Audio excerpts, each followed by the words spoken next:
Good evening, ladies and gentlemen. Thank you very much for joining us. The Military Committee has just drawn to a close. We will now have a press conference by the chair of the NATO Military Committee, Admiral Bauer, the Supreme Allied Commander, General Cavoli, and the Supreme Allied Commander Transformation, Admiral Vandier. We will have opening statements and then we will gladly take your questions. And we will start with Admiral Bauer. Good afternoon all. Ladies and gentlemen, during this meeting of the NATO Military Committee, the Allied Chiefs of Defence discussed NATO's readiness to deter and defend the Euro-Atlantic area and to safeguard the region's 1 billion inhabitants. We addressed NATO's ongoing missions and operations, the NATO defence planning process, and the implementation path for a multi-domain-enabled alliance by 2030. We actively discussed the NATO capability targets and that they will lead to a more even distribution of capabilities. European nations and Canada will develop capabilities that now only the US has. But this meeting was certainly not about NATO alone. For the first time ever, we had military leaders from 26 NATO partner countries and the European Union at the table.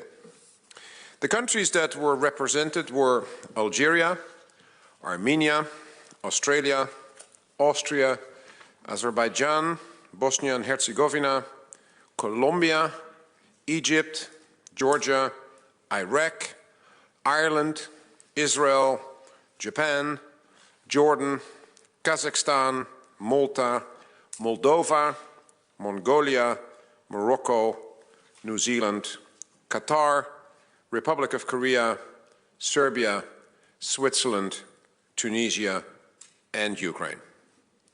We have so many stars at the headquarters this week, we're practically a galaxy. What this meeting shows is that NATO and its partners around the globe are growing closer every day. We all see that Russia's war against Ukraine has global repercussions, and that there are no signs that the Kremlin is preparing for peace. President Putin has put the Russian economy on a war footing, and Russia is cooperating more and more closely with China, Iran, and North Korea. NATO is also deeply concerned about the role that China plays in international security. China's military-industrial base is growing and actively supporting the Russian military-industrial complex. And China is rapidly expanding its military arsenal, including nuclear, without any form of transparency. NATO has explicitly said to China, you cannot have it both ways. China cannot, on the one hand, say it wants to maintain good relations with the West and claim to uphold the UN Charter, and at the same time keep fueling the war in Europe. The increasing alignment of Russia, China, North Korea, and Iran seeks to undermine the democratic norms and values we hold dear. This requires a united, strong response. And that is why we are investing more time and energy in military cooperation, interoperability, and exchange of knowledge and expertise with our partners. Yesterday and today, we explicitly looked at how we can tackle pervasive instability around the globe together, and how we can strengthen one another. And this goes especially for our relationship with Ukraine. Today, Allied Chiefs of Defence spoke at length with their Ukrainian counterpart, General Alexander Syrsky. We have reaffirmed that NATO will do everything it can to help and invest in Ukraine for years to come, whilst protecting the international rules-based order, including through the Security Assistance and Training for Ukraine and the Joint Analysis Training and Education Center. It is in the political and military interest of the alliance to support Ukraine not only now, but also in the future. We are showing the world that democracy can and will win, and that democracy is worth fighting for. Ladies and gentlemen, collective defense is truly a task for the collective. It requires allies standing side by side. It requires active cooperation with partners. and it requires active participation from our whole societies, including the private sector. I'm confident that we have it within ourselves to make the changes that are necessary and ramp up our resilience. And with that, I would like to give the floor to the Supreme Allied Commander Europe, General Cavoli. Chris, the floor is yours. Thank you, Rob. Good evening, everybody. It's great to have an opportunity to speak with you after the productive sessions we had here this week. They were especially beneficial, as Admiral Bauer pointed out, because our partners, not just our allies, were present. But first of all, before I begin, this is Admiral Bauer's final CHOD session with the Military Committee, and he's in his last days here in his position as the chair of the Military Committee, and I would like to publicly recognize him and thank him for his service, both to his home nation of the Netherlands and to this great alliance. Over the past 3.5 years as the CMC, he has been a terrific leader. He's been a great friend. Rob has overseen profound change within NATO, and in large part because of his efforts, the alliance is in the strongest place it's been in more than 40 years. And I would just like to express my deep professional respect and personal admiration for you and the work you've done here, Rob. Thank you, Chris. So since we've reoriented Allied Command operations onto collective defense, something we've spoken about before, the transformation has been remarkable. We've used our regional plans as the foundation, and we have driven fundamental changes to our structures, to our processes, and to our procedures. This system of collective defense that we set out to modernize is now largely in place, and we're focused on increasing and ever improving our readiness within that system. So in this upcoming year, we will have a rigorous exercise program to enhance our readiness. Allied Command Operations has nearly 100 separate exercises planned in 2025. To highlight just a few, this month, an exercise called Steadfast Dart is training our ability to mobilize the new Allied Reaction Force led by Italy, by Lieutenant General Lorenzo Daddario. In May, Steadfast Deterrence will test SHAPE's capability as a strategic warfighting headquarters, and there are 8 distinct events in 2025 that will rehearse scaling up our forward land forces, the multinational battle groups, up to brigade size. This is an intensive schedule. It's ambitious, but it's absolutely necessary so that we can make sure our forces are trained and ready to defend our citizens. One example of how we are actively defending our citizens with operations is our response to the recent undersea cables damaged in the Baltic Sea.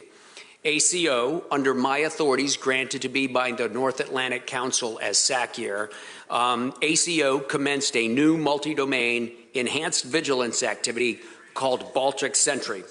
Whilst we're doing this exercise, we're also strengthening our military presence in the Baltic Sea to address potential threats and to deter any future destabilizing actions.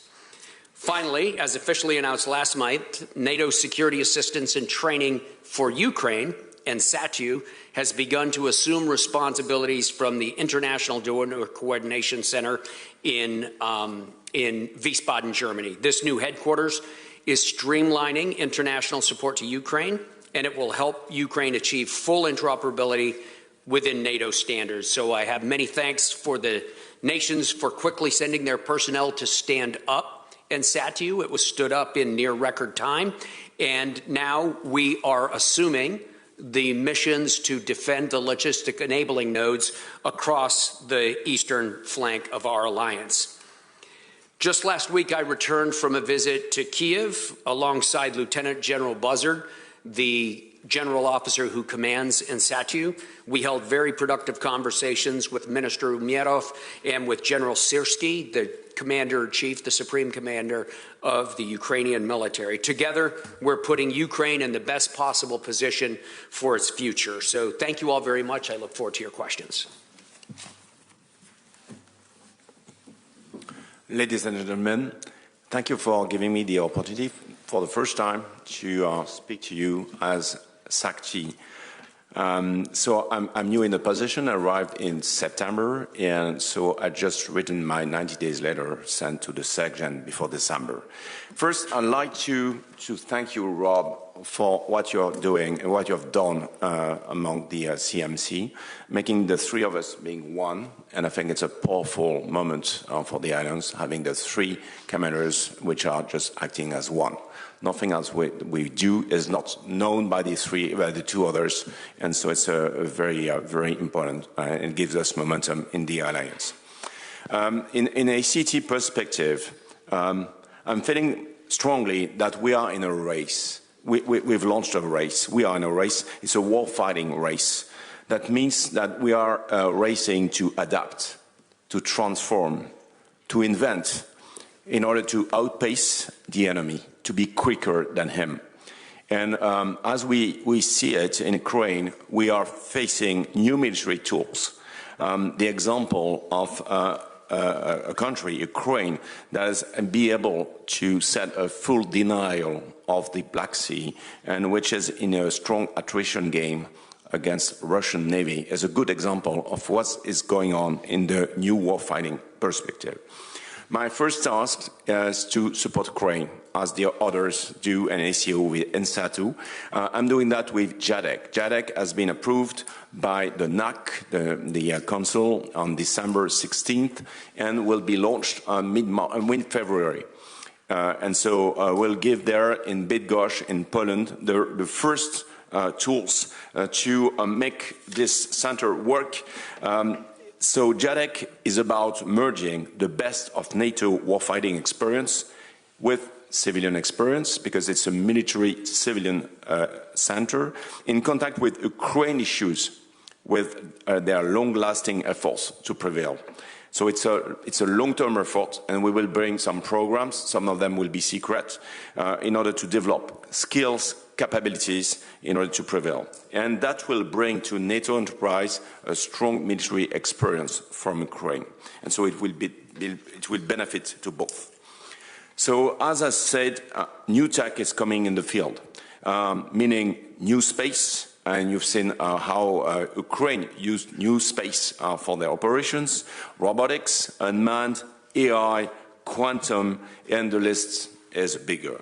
And so my job as ACT is to be sure that what we have prepared for tonight still fits for tomorrow, means in 1 year, in 4 years, in 10 years. And so that we will still have a military edge. We need to keep our military edge, that are to have the best stuff, to have the best tactics and concepts, to have the best training, and to have the best adaptation DNA. I think it's the most important thing.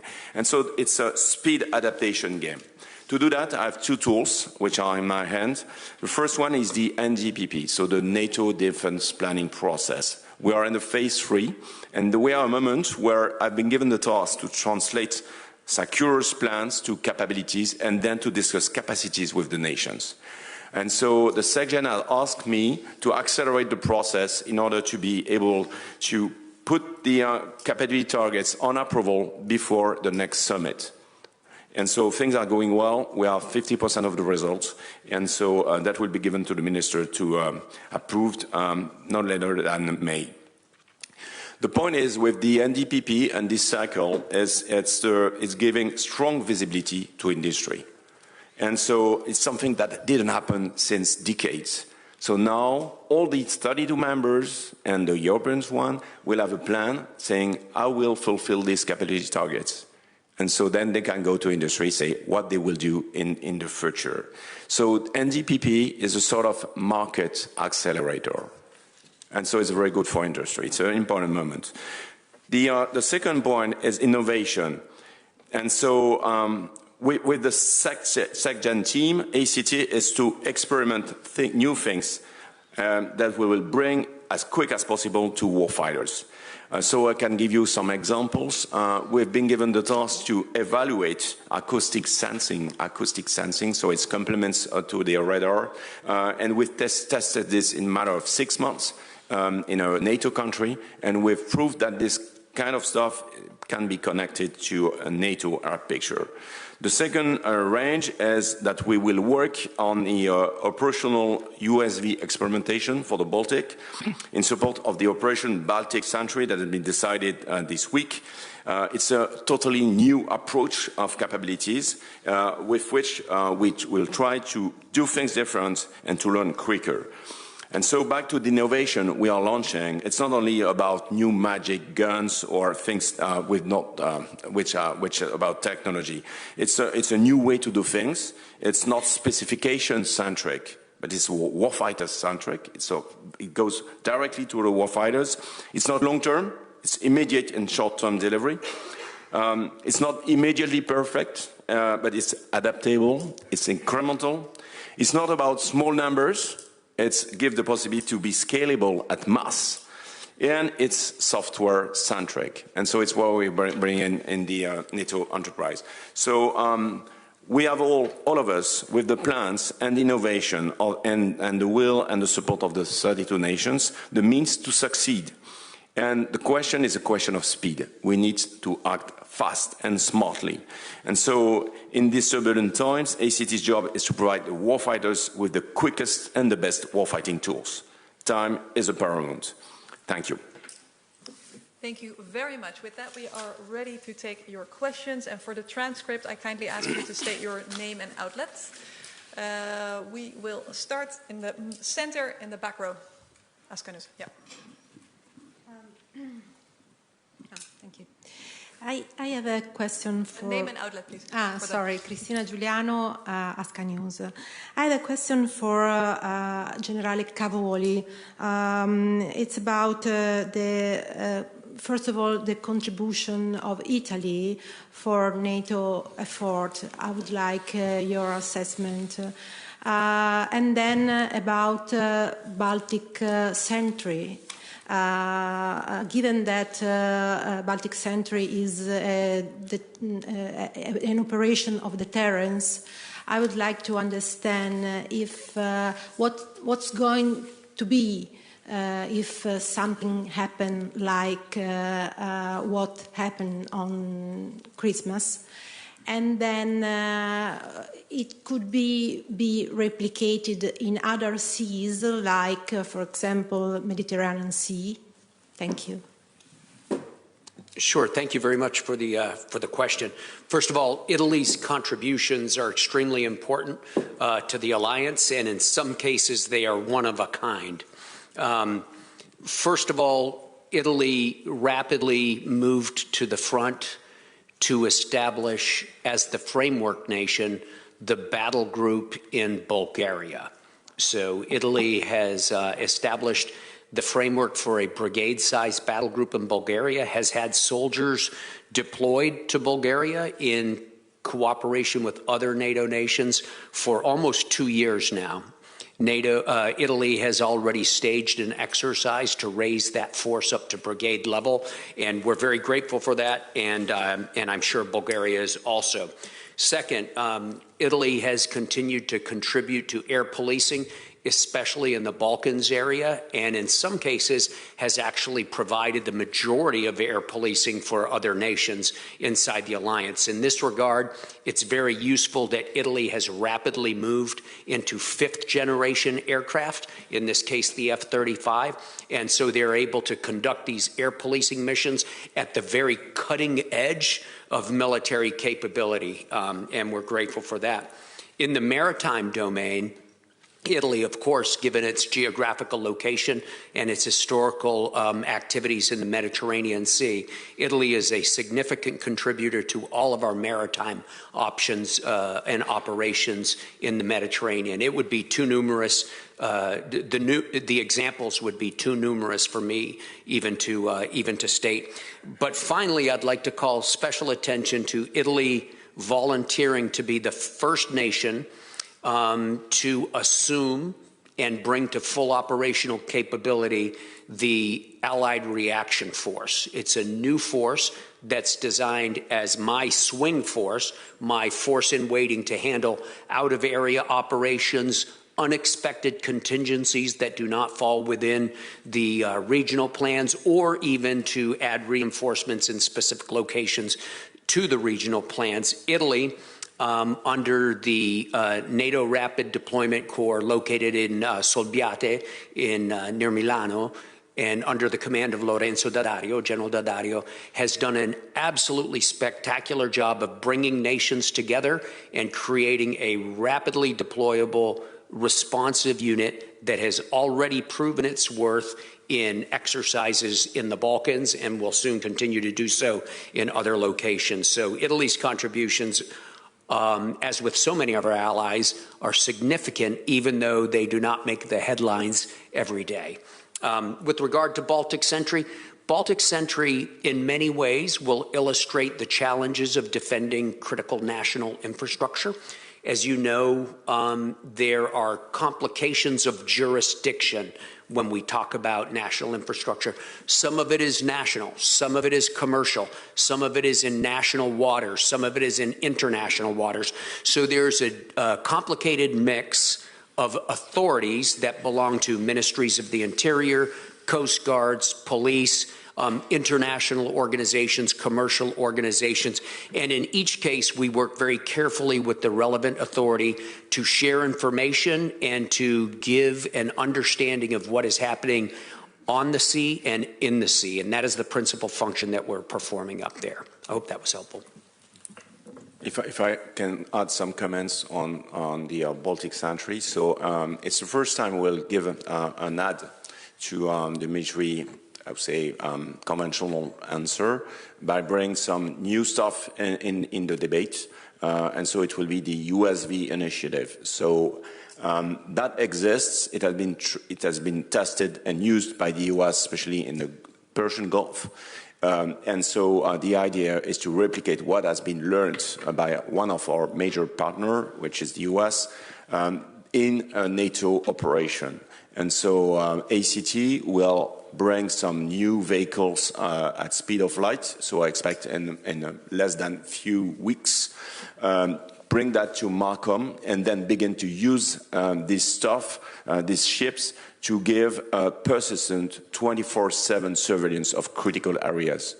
And then with the 8 countries of the Baltic, they will give us to NATO their own drones, and we will federate in a single network all the picture, all the video, the IAS picture or the radar picture, and then to spread it out to all stakeholders. So it will give quicker forensic and quicker hints for action for the multiple stakeholders, whether they are industry or Coast Guard or national police or whatever. And so it's the first time we bring this as an operational experiment in answer to an operational problem. Next question is on the right side here. I believe Le Monde? Yeah, if you can state your name. Thank you. Good evening. I'm Elise Vincent. I work for Le Monde, the French daily newspaper. I have 2 questions for all of 3 of you. You will decide who is supposed to answer or not. Excellent. Okay, perfect. So I've listened to you, and you keep repeating more or less that you, the Alliance, has to do more and quicker. But we can see now there is a rapprochement between Turkey and Russia on the Syrian theater, which may worry some specialists. And how do you consider the potential impact of this rapprochement? Can it disturb the movement of going faster and quicker for the Alliance? First question. And the second question is regarding the defense spending. Mr. Rutte keep repeating the last weeks that we need to spend more, or the countries of the Alliance has to spend more. And he was comparing the need to spend as we, sorry, my English is, I'm tired, but to spend as during the Cold War era. And do you think we really therefore enter a new era of Cold War? Thank you. Okay. Let me start with the second one. I think it's an old sticker, the Cold War, and it doesn't fit on what we do. Because what we have done in the last couple of years is to look at the present threat of Russia And as a result, our military plans have been written towards or against that threat, Russia and the terrorist groups. And the consequence of that work was that we now know what we need collectively to deter and defend against those threats, which is Russia and the terrorist groups. And what we collectively need is basically, let's say, the shield that the alliance has to have. And then we basically, in the work of the NATO defense planning process, we look at what does every ally have to do to make up collectively that shield. So we divvy up all the capabilities that we need amongst the allies in order to make sure that collectively we have what we need. That is the capability targets discussion. And so we know as a result of that work that it is a lot and that it costs more than 2%. And so the Secretary General's call for spending more is connected to basically that we know what we need in the coming years and that we know that that will cost more than 2%. And it's not the Cold War. It's, as I say, that's an old sticker that we try to put on the new work that is based on Russia, not the Soviet Union, not the Warsaw Pact. It is Russia and the terrorist groups. So I think that is one. And if that number of spending is close to what we spent in the period of the Cold War, might be something else. But it's not the same. So I think that is important to say. Second, on Turkey and Russia, we haven't talked about that. It doesn't have any consequences of what Turkey agrees within the alliance on doing more to actually deter and defend against Russia, because all these decisions are taken with consensus, so with Turkey. So this is not hampering the work within the alliance. Whatever discussions a nation has with Russia, with China, whatever, this is the work that we do within the alliance, agreed against the agreed threat, which is Russia. So Turkey is not having a different stance when it comes to what we need to do against the Russian threat. If I would add something on your Cold War perspective. So NDPP is the first time for quite a long time that the pledge of the nations is plans related. So it's the plans that dictate what we need, and not a sort of a pledge for a sort of an ambition. It's just to fulfill a plan. And so what will be decided in May is say, yes, the plan has been approved by the nations, and then now they need to approve the means to do the plans actionable. They are actionable, but they need to be on the future. The needs in the future, and so it was my first point, they will need to be adapted because things are changing, because it's war, it's technology, and so we will be able to change the targets with technology. In the NDPP process, the first time that we give the opportunity for the nations to adapt their targets with technology. So if, for example, they say we give less tanks, but we give a mix of tanks and drones, then we will calculate in our system with our simulators what kind of effect they can deliver, and then we'll say, yes, you can do that. And so it's a process which is not just pledging for tanks, ships, and aircraft. It's just a way to fill the plans and to say what the effects that are asked, and then we will fulfill this. And then, which is new, and so it's a reference to Cold War, we are in the era of dual use. Everything is dual. It's what Secure told you about critical infrastructure. It's both military, civilian, and national, international. And so you can see that on the sea, you can see on land, and you can see on space. Most of the critical infrastructure in space are civilian.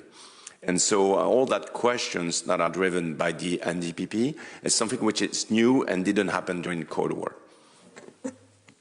So I know that we have a lot more questions. I also know that we're almost running out of time. So let's try to squeeze as many in as we possibly can. Let's start over here, and then we'll try to get to all of you, but we'll have to keep it short. Thanks a lot. Max Delaney, AFP. I'll talk quickly. A question for General Bauer and General Cavoli. Admiral Bauer, sorry. To begin with, you've both been played vital roles in NATO's efforts to support Ukraine. How could you give Ukraine, in the meeting you just had, any reassurances that NATO will be there to put it in a position of strength when you have no visibility beyond Monday, when Donald Trump will be inaugurated, about US support for Ukraine? And then second question on another issue. One of my AFP colleagues was in an airplane in a French aircraft over the Baltic Sea yesterday, which was targeted by Russian fire control system and attempted jamming.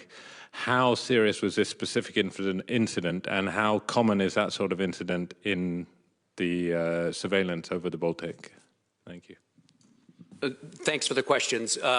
First of all, with regard to NATO support for Ukraine, NATO support for Ukraine is enduring. It's enduring for a few reasons. The first reason is that it's the express political intention of the nations of this alliance to continue to support Ukraine.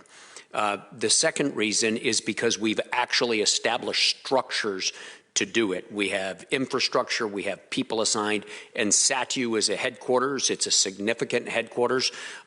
NATO has already assumed responsibility to defend the logistics enabling nodes, which is a very complicated operation, a very sophisticated military operation. You will note that it was put into execution just the other day for the first time when some Russian drones were flying over Ukraine and were headed in the direction of Poland. Our airborne early warning and our other systems detected these. We launched F-35s. In this case, they were from Norway. And in conjunction with ground-based control, ground-based radars, and other devices, they were able to get a good lock on these drones, and we're prepared to deal with them should they have come into NATO airspace. They, of course, did not, but this involved everything from ground alert to ground-based air defense to air-to-air refueling, very complicated operations. We'll be doing that weekly, I'm sure, multiple times weekly.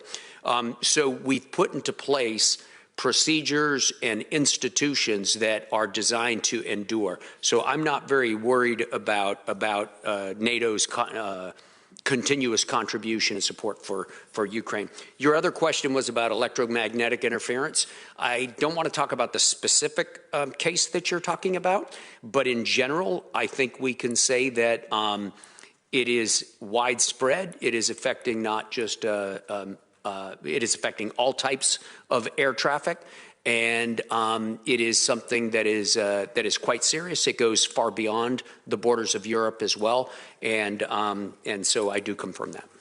I think it's important to share with you that the meeting with General Syrski is a meeting between him and 32 allied chiefs of defense, and those chiefs of defense have visited Ukraine several times in the last couple of years. And so that is a personal relationship as well. It's not just a distant figure in Ukraine that we're talking to. This is someone we know personally. This is someone there's mutual trust. And this is about professionals talking about what he needs, what we will be able to do, of course, within the political limitations that our governments all impose on whatever happens. And as General Cavoli says, the framework after Washington is to transfer some of the things that were organized by the US now into NATO. The SEG-U, the IDCC, those were, that was a group of nations helping Ukraine. Now NATO is taking over that responsibility. And the United States has agreed to that. And that doesn't change on Monday. So I think the enduring contributions and the enduring mechanisms that are now in place is something that is reassuring for someone like General Syrski. Because for him, the war doesn't change because of what happens in the White House. The war is there on Monday as well. And so he needs continued help. And we all agree, as the Secretary General has said, that we need to ensure that Ukraine is put in the strongest possible position for the moment when there is going to be negotiations. And until that time, we will have to continue to support Ukraine with everything we have in order to make sure that they can continue their fight against Russia. It might be useful to point out also, Rob, that the nations of NATO took the decision to assume these responsibilities months ago. They took the decision formally at the Washington summit, and it was part of the summit communique. So that's a... Okay, we'll go to Reuters next, and then we'll go to that side of the room, which I have neglected. I'm sorry. Thank you, Andrew Gray from Reuters. Following up and staying with Ukraine, what's your current assessment of the state of the war, and what can NATO allies do right now or in the weeks and months to come to put Ukraine in that position of strength that you're talking about? What do they need most? What can allies provide? I think it's important to explain that the war is, I mean, it's a long war. We're approaching the 3-year mark of this war, which was supposed to be a 3-day war, if you listen to Mr. Putin. Both sides are in a difficult position. I mean, the war takes its toll on human beings, on materiel, on infrastructure, everything. So both sides basically deal with the similar problems. They have to find new soldiers, they have to train them, they have to find equipment, they have to find weapon systems and ammunition. That is an ongoing effort on both sides. That is one. Secondly, despite the fact that the Russians have the initiative and are trying to, are attacking the Ukrainians on a daily basis on different points along the front, they are making very slow progress, and it costs them heavily. We're talking about 700,000 wounded and killed soldiers on the Russian side in 3 years' time. That's a huge number. And so we see that it is difficult for both sides, and that of course, and then on the Ukrainian side, the front is not collapsing. Ukraine is still in the Kursk region. And so there is, and the Russians basically have not achieved any of their strategic objectives. None. So you cannot say only that the Ukrainians have a difficult time, the Russians have a difficult time as well. And so what Ukraine needs is basically the things they are asking for a longer time, and that is air defense, that is artillery, that is, of course, a replacement for the weapons and the weapon systems that are destroyed in a war. It is armored vehicles, it is tanks, it is all the things that are used are being destroyed. And of course, for the new units that they are working on and trying to form based on the recruits that they are training with our help, they need to equip those forces as well. So it is a constant, it's not like a new list of things he's asking for. It is a continuous list, which is the result of a war because of the ammunition used, the lives lost, because of the material that is destroyed. But the Russians have exactly the same problems. And we see that the numbers are bigger on the Russian side, but the quality goes down there. And the Ukrainians, with smaller numbers, are still focusing on quality with our training, our weapon systems, our ammunition.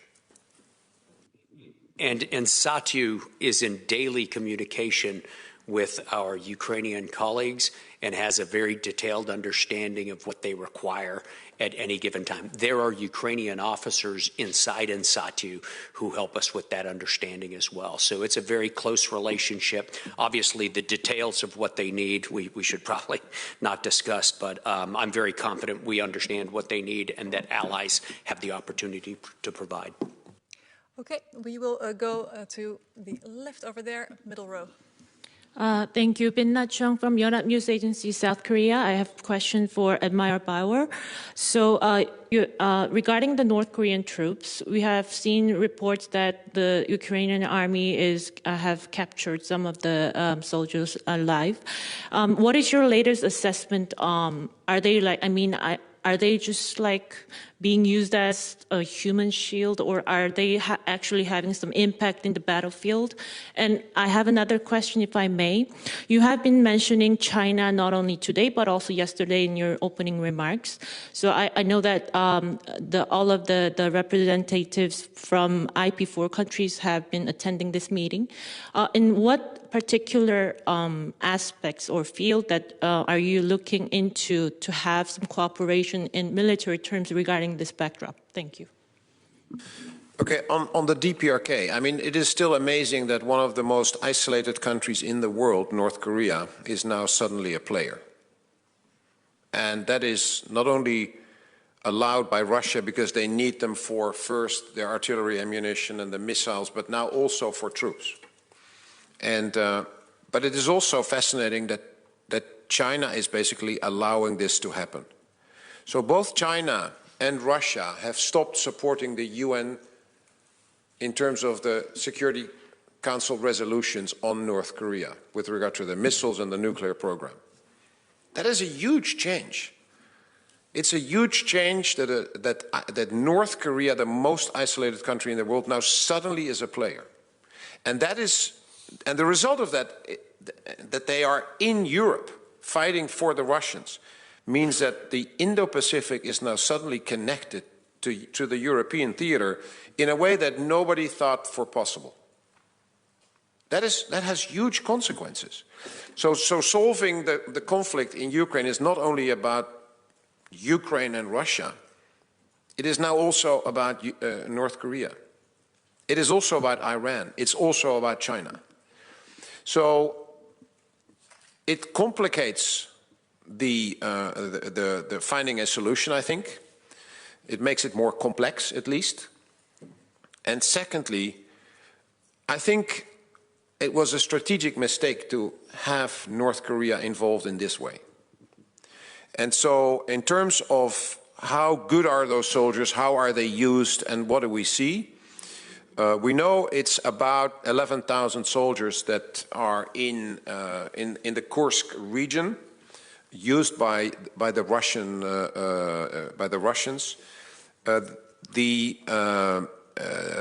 What we basically now hear is also from the Ukrainians is that about a third of those is wounded and killed, and actually they are used in a not very effective way because there is a language problem with the Russians. So coordination between the Russians and the North Koreans is actually not really possible, and they are not necessarily used in a very favorable positions by the Russians. So they are not necessarily used as a shield or whatever, but they are used in a way where a lot of them will die, and so it is. And yes, I saw those soldiers that were captured as well, that were questioned. So that will give the Ukrainians information on how they are used and how effective they see themselves. So that is that. On China, as I explained, there's a lot of things that is being very openly done by North Korea. I mean, giving weapons, selling weapons. I mean, by the way, the Russians are giving now weapons to North Korea that are seen in the Korean Peninsula, and that is therefore a problem for the Republic of Korea, but also for the U.S. which has troops there as well. So it increases the problem set not only in Ukraine but in a wider perspective. And China is basically ensuring that Russia remains in the fight with everything the Russians need to build weapons. They don't give weapons, but it's microprocessors, it is raw materials, all the things the Russians need for mass production in the defense industry come to a great extent from China. So they play a role, and we have said to China, you can't have it both ways. I mean, you can't say you want to be friends with us and trade and with the Europeans and the Americans, and at the same time fuel a war in Europe. That's not good. And the Russian-Chinese relationship is very unclear what it leads to, but the implications of that relationship in the longer term is also, of course, of great concern. I'm afraid we only have time for one final question. I'm very, very sorry. I'm going to give it to Terry Schultz. You're sorry you're giving it to me? No, no. Sorry, my voice is not good, guys. Okay, I'm going to give one to each of them because Leo can't get mad at me anymore. First, of course, Admiral Bauer. I'm thinking back to a year ago when we were here exactly at this press conference and giving you a chance to reminisce a little bit. At that time, I asked you about the Swedish call for prepare for war to its citizens, and you said you hoped that other countries would train their own citizens in this way. Have you seen that sort of urgency picked up among other countries in the alliance, preparing society for, I mean, not just possible war, but also potentially natural disasters? And the other thing you said was that the industry had to stop being just, what did you say, just enough, just in time. I think that was your statement. General Cavoli, you said that you were quite confident that no matter what happens with the Trump administration, Ukraine's supply would be okay. But what about your own situation with the family of plans? You have organized everything to such great detail. Not that I've seen it, obviously, but so we hear. Are you worried that if the U.S. pulls back even a little bit, it will disturb the balance that you've created in these new plans? And Admiral Vandier, the United States, the Biden administration, we're all worried about Trump tariffs. They have just decided that many NATO allies, the Eastern Europeans, will have a limit on how many microchips they can buy, AI microchips, because they're worried about China's weapons industry. But what does that do to innovation in the alliance? Is this something you're worried about? Thank you. Okay. On the preparations for war, it's the call that SecGen put out there a couple of weeks ago in his speech for Carnegie Europe. It is what I said a year ago. I think it's a very old saying: if you want peace, prepare for war. And I think it is exactly what we need to do. And then people call me a warmonger, but actually it's the opposite. The fact that if you prepare for war in the right way, then you are deterring your enemies better. And if you deter your enemies better, then the chance there will be war goes down. So it's not, let's say, a plea for war, it is a plea for peace. And that requires investments on a much wider scale than just the armed forces. Because if you look at deterrence, it is also about energy security, it's about food security, it is about the resilience of the people, that societies think about the fact that in a crisis you need new soldiers after a couple of days. It's not only about new grenades and new tanks, it's also about new soldiers. So you have to think about a system where you are resilient. And if you all have arranged that, it's about raw materials, that you are not dependent on one nation only, like we saw with Russia, gas and oil, like we see now with China when it comes to raw materials for renewable energy or for certain medicines. We are heavily dependent on China. I think it's not good. I'm not against China, but it's not good. We are depending on one nation for those supplies. So all that, if you take that into account, we need to do much more. Your question was, is that happening? I see it happening more and more. There is more and more discussion about it, not only in Sweden. It is happening in the Scandinavian nations for a longer time. The discussions in Germany are happening. In my own nation, there is more discussion on this. So I think this is important to build up the societal resilience. That's one. And industry is part of that. Industry is part of societal resilience. And the just-in-time, just-enough economies we have created over the last 40 years is not enough for a pandemic and not enough for a war. We need to be able to respond to peak demand signals. And that's not the case. Now, we have to increase our own defense capacity. That's one. And at the same time, we can help Ukraine by investing in the capacity that is available in Ukraine, by investing with money to make that capacity that is there work for them, because what they lack is money and not the capacity itself. They have the factories, but they need the money for the raw materials, etc.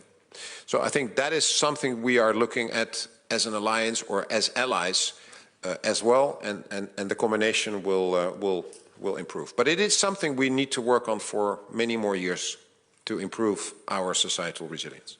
And you wanted to say you'll miss us, right? Say again? You wanted to say you'll miss us? I will miss you all. I will miss you all. This is the highlight of my year every time. Sure. So the United States contribution to the regional plans is very significant. It's a national commitment. It's there. It's strong. I don't want to talk about exactly what it is, of course, or the exact numbers of the plan, but it's a substantial pledge.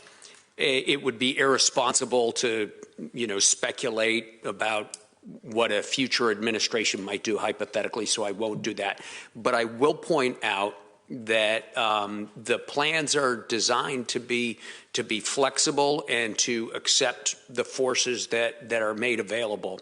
I have to say, though, that there seems to be sometimes a misperception that the U.S. provides everything and other nations come along. It's simply not. That is not the case in these plans. The U.S. provides a relevant amount of force in them, but that's all. I would call attention, to current operations. So we talked about Baltic Sentry a few minutes ago. It took me, less than 24 hours to examine the situation and to make a decision under authorities granted to me by the North Atlantic Council as SACIR that we needed to do something about it. It took 3 days or so to plan it out and to get the first contributions, and then it took a day or so to sail the assets into place. In less than a week, we were up and operating in the Baltics. There's not a single U.S. contribution to that. I think I'm the only U.S. contribution to it, in fact. So this is an alliance that is not a one-trick pony. This is an alliance that is capable of doing things and is rapidly gaining the ability to do more and more. In the future, it will continue to defend on the defense spending we talked about earlier and on the industrial production that Admiral Bauer just talked about. Thanks. Yes, on AI, it's a very big question because we know that will modify the way we fight. And so the concerns of the US administration about this are clearly the good ones because it's about military edge. So we can say that AI is in the 4 stages of the action loop. Perhaps you know that the OODA loop, which is observe, orient, decide and act. And so it's the constant loop we're turning all the day. Observe is about using AI with mass data processing, and especially in Intel. When you are, for example, in space, you produce millions of pixels during 1 hour, then you need AI to process to help the operators to recognize what's going on. And so it gives quicker and more relevant picture. On the orient phase, it's where you prepare a decision for a boss and then extensive use of LLMs give you being faster, clearer orders, faster adaptation. On the decide side, you will use AI to simulate, to war game, to model, and then to test your scenario and say, is this the good answer I'm good at putting in the field? And then to the act, it's the use of AI in embarked systems. You know, for example, that having some loyal wingmen for the fighters or piloting some swarms of drones, whether they are land, surface, or air, will require use of AI. So it's a critical question. And so this year, I sent a letter a week ago to the chief of the military committee, proposing him to have an AI champion in ACT.